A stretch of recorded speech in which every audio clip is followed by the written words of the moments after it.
Hey there, thanks for tuning into Duckbricks. I'm Chris, and welcome to LEGO Mini Reviews, the show where I review a ton of different LEGO vintage and new sets right here on the Duckbricks YouTube channel in a short form format. So I have a ton of Bricklink orders to get through, as well as just associated LEGO purchases, and I figured instead of making a mega video where I go through every single one that's hours long, why not break it up into separate mini reviews?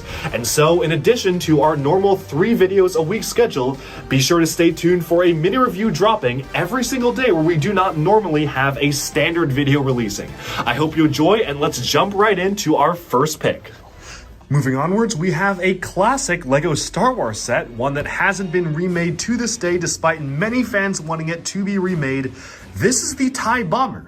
Now, I actually was kind of surprised I didn't own this. I kind of forgot to get it, and it just kind of slipped my mind. I'm trying to own all the Star Wars sets, and honestly, this kind of came as a shock that I did not own it, so I managed to get this set. It actually was pretty pricey for what it is. I was kind of surprised at how expensive this had gotten, but I guess it makes sense given that it is the only official LEGO TIE Bomber we've ever gotten. Funnily enough, I actually purchased the parts to build the Brickvault modified version of the TIE Bomber, which is a much better model, a much more modern model, so maybe that's why I felt like I already owned it, but yeah, this was one of the only ones I did not own yet, so TIE Bomber, here you go, a very classic LEGO Star Wars spaceship, and one that actually has been featured in some more recent episodes of LEGO Star Wars television, so nice to see it kind of make a resurgence. Maybe LEGO will consider revisiting it later on. Now this has a large cannon here to act as the bomb. So how it works is it's the Technic spring-loaded competition cannon. You just fire it here, these open up, and it just shoots out. It works really well. I actually am pretty happy with that because I wasn't quite sure how good it would be at launching the cannon, especially when closed up behind the flaps, but no, it just blasts right through the flaps there with basically no resistance. So really cool to see that being integrated as a play feature. We also have a bomb dropping play feature here. If you notice on the bottom of the model, there are a few open slots, and these are specifically meant for bombs to be dropped. So the way that this works is that this is actually kind of on a rubber band. So you pull this outwards on the back, this whole platform slides open, and the way it works is that you have your bombs up here, pull this backwards, and boom, there goes the bombs to drop on your enemies, and you just reload them back at the top here. It's a fun play feature, but it works pretty well. Of course, the cockpit can be opened too, just using the standard TIE Pilot at its time. This was a very, very simple minifigure that's just using a very plain black Stormtrooper helmet with just some of the TIE Pilot markings on it. Certainly the ones made today are a lot more detail-oriented, but it was a nice, simple build for its time. Again, I do appreciate this because it definitely fits within the other LEGO TIE Fighters that came out around its era, although this is a very, very dated set, and come on LEGO, where's the remake for the TIE Bomber?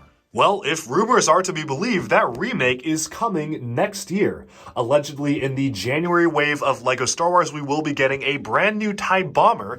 This right here is the Brickvault version, which is a custom mock, and we did actually see a TIE Bomber in the Skywalker Saga video game.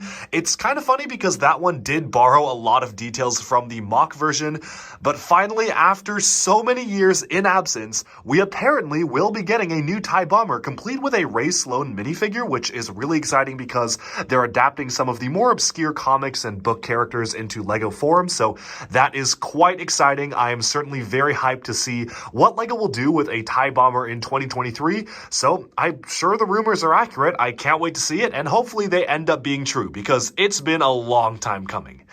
You can really clearly see just the difference between this very rudimentary TIE Bomber next to all the other TIE Fighters. Even the 2012 TIE Fighter, which is one of the older ones, is a lot better than the initial design. And of course, it is just a remnant of some of the older models like the TIE Interceptor here, which also has not gotten a remake since 2006 when this set first released. So LEGO, I think it is high time for you to give us new TIE variants. We already got one of these smaller ones in kind of a cheaper set form just last year, and I'm hoping they keep the trend up and continue to give us more stuff like that. Alright, and with that, we have summed up this mini LEGO review. Thank you all so much for tuning in, and do let me know down in the comments below what do you think of this set. Do you like it? Do you dislike it? And if you own it, what have been your experiences with building and playing with the set itself? Also, let me know in the comments if you like this format of mini reviews. I'm trying to put them out on a fairly regular basis, so thank you so much for tuning in, and I'll talk to you again very soon. Like and subscribe for even more LEGO news, reviews, discussion, and analyses coming your way very, very soon.